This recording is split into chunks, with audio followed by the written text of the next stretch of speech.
Welcome back, all my fight fans. Today I'm going to be giving you guys my predictions for UFC 325 coming up this Saturday, January 31st in Sydney, Australia. We have a phenomenal rematch in the main event for a title between Diego Lopes and Alexander Volkanovski, this being a rematch obviously from last year's fight, which was one of my fights of the year. It was a fantastic fight. I can't wait to see it ran back. Hopefully it's as good as the first one. We also have a lot of fighters making their debut on this UFC card. If you guys haven't been following Road to the UFC, you might be unfamiliar with some of these names, but I promise you, you will want to tune in for the early prelims. There are some amazing fights scheduled there. And as always, I'll go through absolutely every single fight on the card. So if you guys want to skip around, there will be timestamps down below in the description. If you guys like this video, don't forget to like, subscribe, share with your friends to help boost this channel and the algorithm. And with that all out of the way, let's get into the predictions. So I'll rifle through the early prelims a little bit quicker than normally, just because there's a lot of fighters making their debut on these early prelims here. A lot of guys that I've seen fight once, maybe twice, so there's not a ton for me to go off of. The first fight of the night is at flyweight, and it's between Aaron Tua, who's 11-1, and I apologize for butchering this name. There are a lot of Asian names on this card, so this won't be the first one, but Nam Sarai Batbayar, and this guy is 9-1. So very similar records. Both guys only have one loss. I'm going to side with Batbayar because he's 25 years old. Tua, on the other hand, is 32 years old. I tend to side with the younger fighter when I don't know enough about either one of them. So I'm going to go with Batbayar. It's at flyweight, so I'm going to go with decision for that one.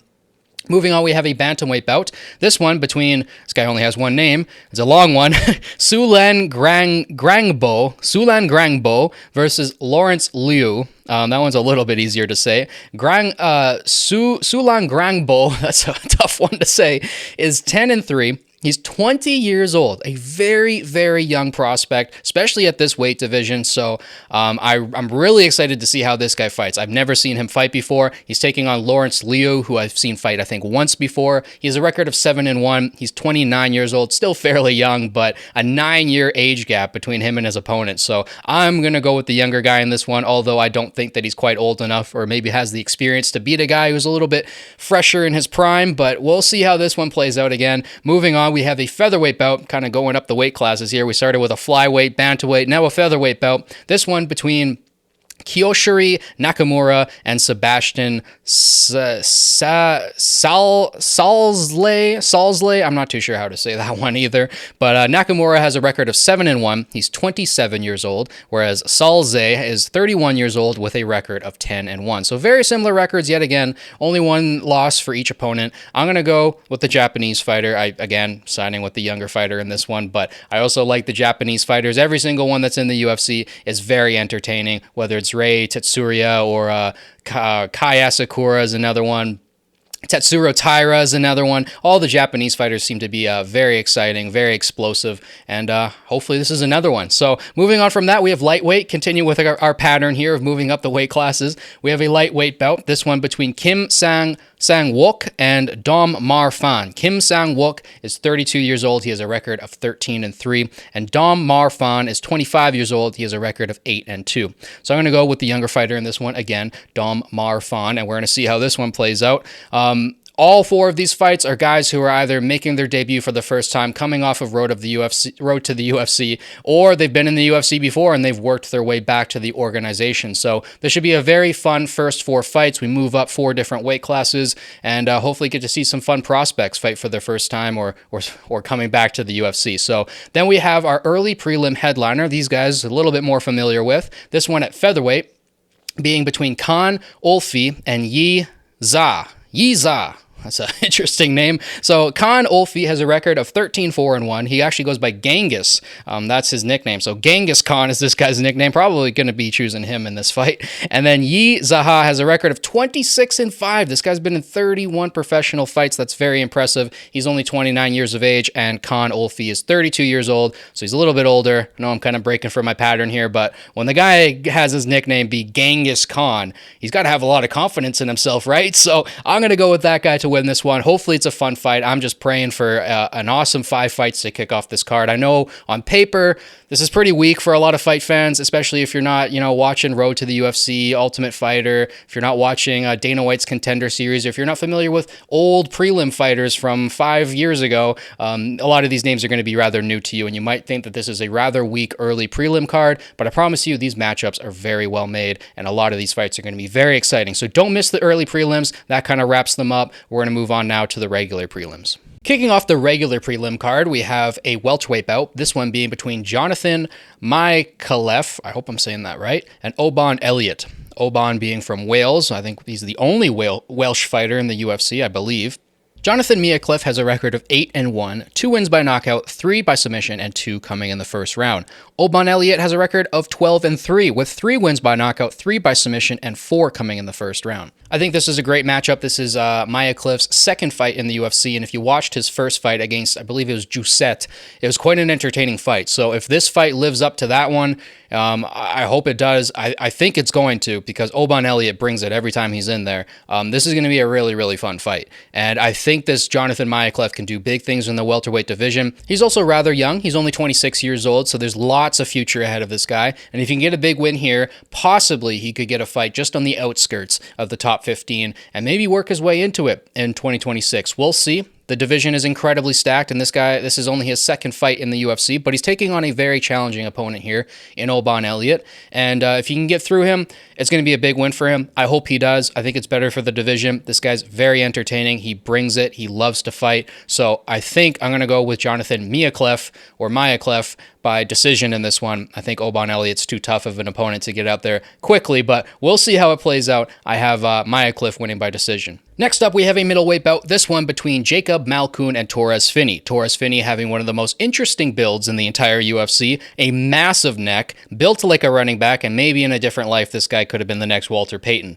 But he's here in the UFC. He has an undefeated record, which is quite impressive, 11-0, with 7 wins by knockout, 1 win by submission, and 5 coming in the first round. He hasn't quite shown that on the Contender Series or in his fights in the UFC quite yet, that raw finishing power, but he does have it. He has a lot of power in his hands, and if he can go out there and get a big win over a guy like Jacob Malkoun, who has a record of 8-3, 3 wins by knockout, 5 by decision, and 1 coming in the first round, I think this is an opponent that he can overcome, have an impressive performance over, and this guy could build some steam. He's not maybe the most talented middleweight prospect I've ever seen in my life, but there's a lot of fans coming around this guy just for the way that he's built, and the fact that he fought for, I think, 3 times on UFC or on Dana White's Contender Series before he got in. So the guy kept coming back. He has a lot of heart, a lot of grit and determination. And I hope in this one he goes out there and has an impressive performance and shows Dana that he belongs in the UFC, that he belongs at the top of the middleweight heap. Maybe after this he can get a ranked opponent. I don't know. It's probably a little bit too early for that, but hopefully he gets a big win here and gets another big fight in 2026. I'm cheering for you, Finney. I love the way that you just kept coming back on the Dana White's Contender Series and kept trying to prove yourself, and that hard work and that grit won me over as a fan. So I hope he goes out there and has a great performance. I got Finney winning this one. We'll go with by decision. Next up, we have another middleweight bout, this one between Cam Roston and Cody Brundage. And going into this one, I am for sure siding with Cam. I don't know if you guys watched his last 2 fights, but they both ended in first round knockout or TKO. This guy has a record of 13-3, 5 wins by knockout, 7 by submission, and 7 wins coming in the first round. A very impressive record. Cody Brundage, on the other hand, is no slouch. 11-7. Or 11-7-1, I should say. 6 wins by knockout, 3 by submission, and 7 coming in the first round. This guy is talented. He definitely belongs in the UFC, but I tend to feel that as of late, Cody Brundage has kind of turned into a stepping stone for other middleweights to kind of beat and then get a big fight after that. That's just what it seems to be happening here. I don't know if this guy's going to stick around for that much longer, maybe a couple more years, but he just doesn't seem to have that fire in him to go out there and win the fights that he needs to win. So I'm taking Cam in this one all day. I think he's going to go out there and starch Cody, possibly in the first round. So I'm going to take him by first round knockout. He is a minus 350 favorite, so it's pretty safe betting on this guy. I just don't think Cody has the heart to fight with a guy like this. This guy is incredibly violent. He goes out there and he wants to finish you quickly. And if he can get 3 first-round knockouts in a row, that'd be a pretty impressive win streak there. So hopefully he gets a big fight after this.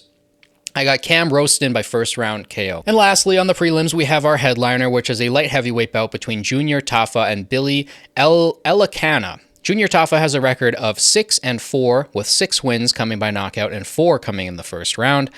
And Billy Elikana has a record of 9-2, 3 wins by knockout, 2 by submission, and 4 coming in the first round. He is a minus 250 favorite. The power, sure. Tafa still has a lot of power. He can shut anybody's lights out in this division, but Billy Elikana is a more dynamic fighter. He's got more ways to win this, more tools in his toolbox, so I'm going to take him to win. I'm going to go by second round KO. I think this guy is a hot prospect in the light heavyweight division. If you can get a big win here, possibly we can get a ranked opponent for him in 2026 and see what he can do at 205. So the main card is really where UFC 325 shines. This is one of the best main cards I've seen in a while. And it's probably going to be one of the best main cards of the entire year. The first 2 fights I'm predicting are probably going to end in a first round KO, maybe a second round KO at best. The next 3 fights after that, all of them could probably be fight of the year, depending on how they go. I'm just hoping for fantastic fights. I'm hoping for no stupid eye pokes or dumb ways to end the fight. I hope this card goes smoothly and we see some awesome fights because, man, this card is loaded. So on the main card, we kick it off in the lightweight division, this one being between Quinlan Skullkilled and Jamie Malarkey. Jamie Malarkey stepping in. Short notice, the other opponent that was going to fight Quinlan Skullkilled pulled out. I think it was Rong Zhu. And we have Jamie Malarkey stepping in here. So Quinlan Skullkilled has a record of 10-1, 4 wins by knockout, 3 by submission, and 5 coming in the first round. Of course, we saw one of the most spectacular head kick knockouts last year from Skullkilled, a first round KO that was absolutely electrifying. I'm hoping that he does something like that in this fight as well.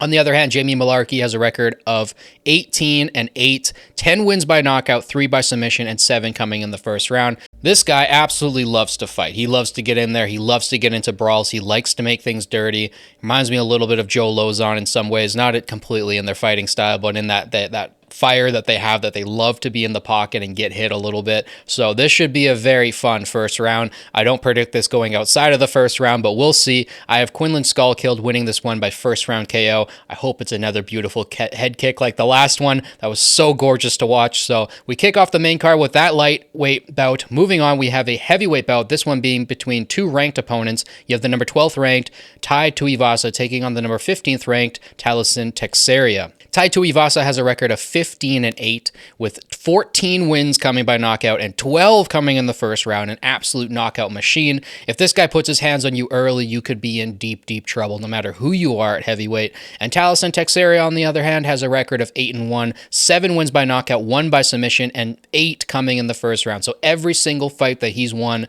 Another thing to note with Teixeira is he is 26 years old and he's already a ranked heavyweight. That is incredibly rare. You rarely see heavyweights under the age of 28 be this highly ranked and doing this well in the UFC so far. His last fight was against Derek Lewis. Could have been a title eliminator or close to it, but that fight ended the wrong way for him. He got knocked out in the first round. But if you go back and watch that Derek Lewis fight, I think it was a quick stoppage. I don't know about you guys. Maybe you disagree with me, but I think they called the fight a little bit quickly. So going into this one, I think he gets a big knockout in the first round. I think Tai Tuivasa is perfectly capable of getting the upset here. But when you look at the builds of these two guys, there's almost a foot difference in height.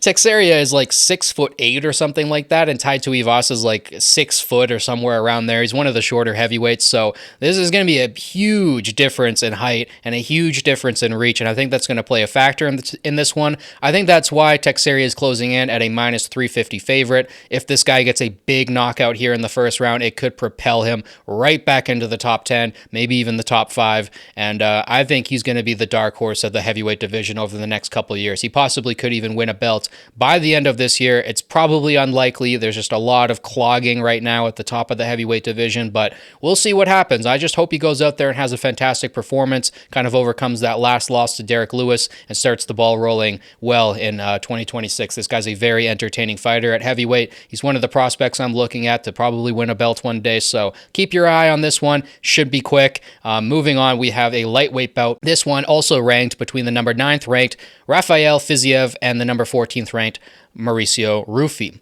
Fiziev has a record of 13-4, 8 wins by knockout, 1 win by submission, and 6 coming in the first round. And Rufy has a record of 12-2, 11 wins by knockout, and 8 coming in the first round. This is a striking masterpiece. I can't wait to watch this one play out. I wish it was 5 rounds. This should be headlining a fight night or something like that. I wish they made more fights 5 rounds. I feel like every fight that has 2 ranked opponents should just be 5 rounds automatically. I know that would make the card rather long, but man, I want to see it because these two are so well matched up. I feel like this one could just be one guy throws like a spinning head kick, and then the other guy dodges backwards like Neo in the Matrix, and then it goes the other way. And then this guy throws a spinning head kick, and then he dodges back like Neo in the Matrix, because they both do that. They both are crazy good at dodging kicks, at dodging punches, at just moving their head out of the way and not really blocking. More so Rufy in that sense. He keeps his hands rather low, and they both can throw spinning kicks. They both are expert level kickboxers.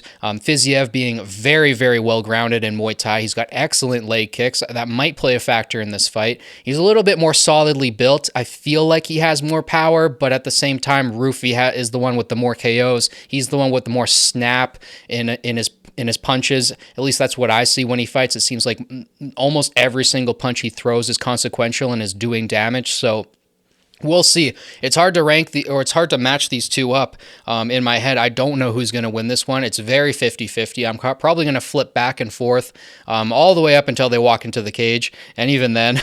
But I think I'm going to go with Rufy in this one. He is closing in at a slight favorite. I just feel like he's a little bit sharper. He's a little bit more dynamic. He's been a little bit more active, and I feel like if I had to give an edge in the power, it would probably go to Rufy. So I feel like this is kind of like the Arnold Allen versus Jean Silva fight from last weekend. Both guys so well matched. Both guys are basically equal strikers. Should be a striking masterpiece, but if I'm going to pick someone to win, I kind of have to side with the guy with a little bit more power. So I went with Jean Silva last weekend. It worked out, so I'm going to go with the Fighting Nerds again this weekend, and I'm going to take Rufy. You know what? I'm going to take him by KO. I'm going to go 3rd round KO in this one. Rufy by 3rd round KO.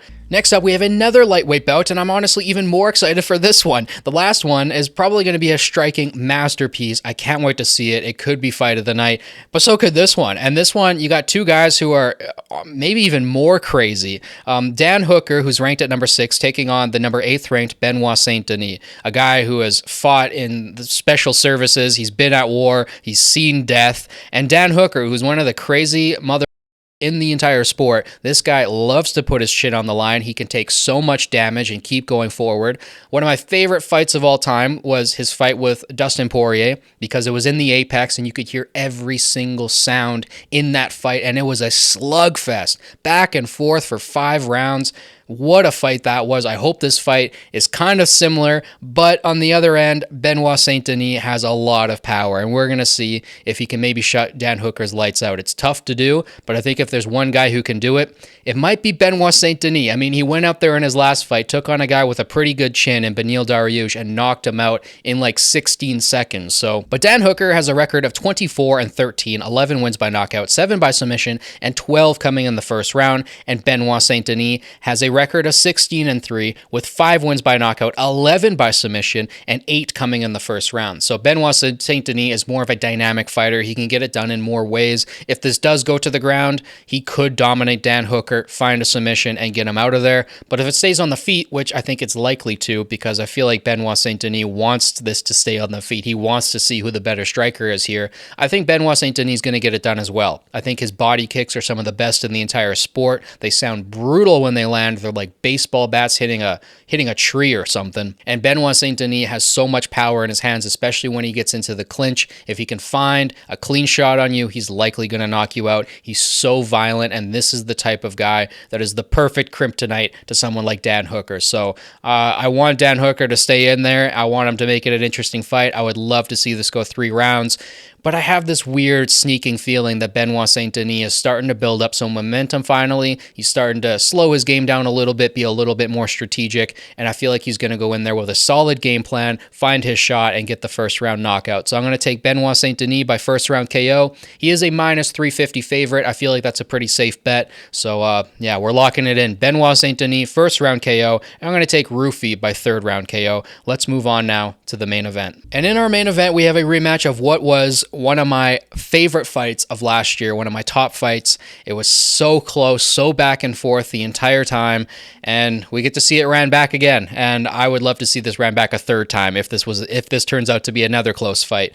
We have, of course, the champion Alexander Volkanovski taking on the number 2 ranked Diego Lopes. Alexander Volkanovski has a record of 27-4, 13 wins by knockout, 3 by submission, and 7 coming in the first round. Diego Lopes has a record of 27-7, 11 wins by knockout, 12 by submission, and 15 coming in the first round. Diego Lopes could certainly get this done, and he can get it done absolutely anywhere. If this goes to the ground, he is a supreme submission threat, one of the best in the entire division, and this division is very stacked. You got Brian Ortega, Aljamain Sterling, and Diego Lopes is right amongst the top of them as far as submission threats go. So I know we've seen Alexander Volkanovski fight off some pretty insane submissions in his career, but if this goes to the ground, it's going to be tricky. I don't think it's going to go to the ground. I think Volkanovski's wrestling, especially his defensive wrestling, is so darn good. We won't see it go to the ground too often. And then on the feet, it's a fairly even match. If you guys watched the first fight, you guys know that.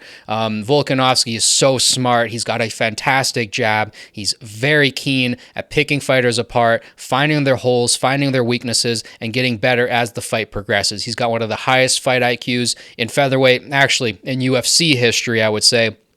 And Diego Lopes, on the other hand, is just a specimen, man. He loves to brawl. He loves to put his chin on the line. He can take shots. He's got a great chin. He can absorb punishment, and at the same time, he always deals out punishment. He is a volume fighter. He's going to put hands on you the entire night. He's never going to stop coming forward. He's got so many weapons. He's pretty tall for the weight class. I think he's 5'11", so basically the same height as Max Holloway, who dominated this weight class for quite a while, using his length, using his reach, and using his superior volume. But unlike Max Holloway, Diego Lopes has a lot of power in his hands, like a tremendous amount. So that's one fight I would love to see one day, Max Holloway versus Diego Lopes. I don't know if it'll ever happen, but I don't know. In this one, Volkanovski is still closing in as the favorite, -150. Odds are very close. But I feel like if you watch that first fight, Diego Lopes was finding his shots. He was gaining a little bit of momentum here and there, and Volkanovski seemed like he had one of those performances that maybe you can only have once in your life. Maybe that's the one time he can come back, reclaim his belt, have one of the best performances of his lifetime, and go out in the sunset. I feel like taking this rematch was incredibly risky because the first fight was so damn close, and Diego Lopes is the younger fighter. I think he's younger by like 5 years or something like that. Volkanovski's 37. I think Lopes is 30, 32, somewhere around there. So this guy's in his prime, and he's taken a lot less damage throughout his career than Volkanovski, although it is close. Diego Lopes has already been in quite a few wars, but I don't know. Going into this one, I have a sneaking suspicion that Diego Lopes is going to pull this out, that he is going to win this by decision, but I don't know. Watching Volkanovski for all these years, I can't doubt him. He always pulls things out. I didn't think he was going to win the Max Holloway fights, and then he does. And then during that Brian Ortega fight, I thought he was going to go out, and then he doesn't. He comes back and he wins that fight. And even in the Diego Lopes first fight, I thought, okay, this guy's too good for him. He's going to overwhelm him. He's bigger than him, stronger than him. He's got more power in his hands. Diego Lopes is going to overwhelm Volk, and that didn't happen in the first fight. So this guy keeps surprising me. I don't want to bet against him, and he's grown on me over the years. When he first came into the UFC, rubbed me the wrong way a little bit. I wasn't the biggest fan of his personality, but Volkanovski is a guy who has grown on me, who's I've grown to appreciate him over the years, and now I respect him a lot more than when he first came in. So this guy's one of the greatest champions of all time, let alone featherweights. He's one of the greatest champions in UFC history, period. And I would love to see him go out there and put one more ruby on the belt, one more stamp on the career, and one more win in the win column. So I'm going to take Volkanovski by decision in this one. Again, I have a feeling that it's going to be Lopes. That's what my gut tells me. But I'm going to go with my heart in this one and pick Volk to win it by decision. So you guys let me know down below in the comments, how do you guys have this fight playing out? Who do you think's going to win? Who do you have winning the co-main event? And the Rufi Fiziev fight. That's a really tough one for me to call. I wish I could break down the X's and O's in more detail, but I don't think it's going to matter when they get in there. It's going to be a slugfest. A lot of the style and technique are probably going to go out the window at some point, and these two are just going to get in there and have a bar fight. At least that's how I feel. But you guys let me know down below in the comments. Who do you have winning that fight? Who do you guys have winning the rest of the fights on the card? Let me know. If you guys like this video, don't forget to like, subscribe, share with your friends to help boost this channel and the algorithm. Thank you guys so much for watching. As always, it means the absolute world to me. Enjoy the fights this weekend, and I will catch you guys in the breakdown. Peace.